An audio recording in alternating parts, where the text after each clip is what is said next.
ఈ కొత్తిమీర కిందటి బుధవారం సంతలో తెచ్చాను. 10 రూపాయలకి పెద్ద కట్ట.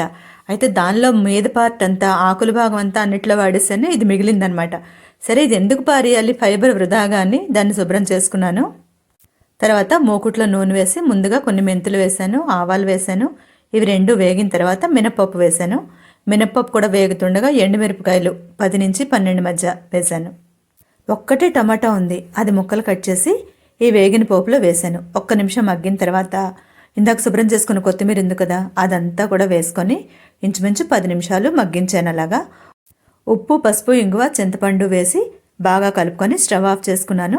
చల్లారేక మిక్సీలో వేసి గ్రైండ్ చేశాను. కొంచెం నీళ్లు చూసుకొని పోసుకోవాలి.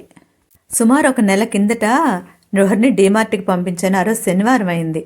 ఏవో స్టోరేజ్ బాక్స్లు అవి కూడా తెప్పించాను. ఆ వీడియో చూసే ఉంటారు మీరు.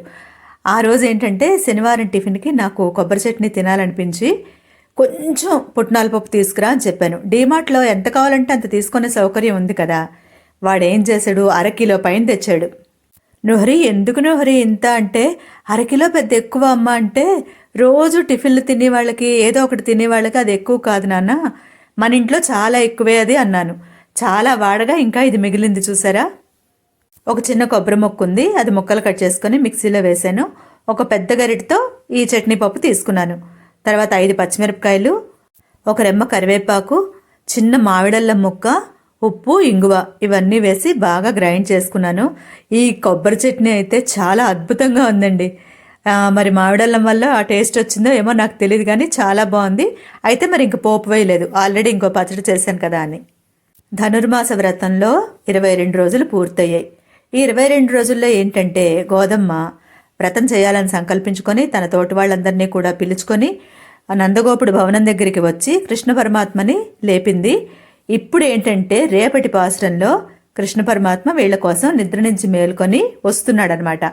ఆ రావడం ఎలా ఉంది అన్నది రేపటి 23వ పాసురంలో చెప్తారు. మరి మీరు ఆ వీడియో చూడాలనుకుంటే ఛానల్ పేరు కింద ట్యాగ్ చేస్తాను, తప్పకుండా చూడండి. ఈ వంకాయ మూడిక నిన్న వంకాయలో కట్ చేసింది దాచాను ఈరోజు దోశల కోసమని. మొదటి దోశ ఎప్పుడూ అల్లరి పెడుతుందండి. అయితే మొదటి దోశలు మనం చిన్న వేసుకుంటే తర్వాత నుంచి బాగా వస్తాయి, పెద్దవి వేసుకున్నా సరే. దోశ కలర్ కొంచెం డిఫరెంట్గా ఉంది కదా, ఇది నానా గోత్రేభ్య అయింది. అది రేపు చెప్తాను. అందరికీ శుభరాత్రి.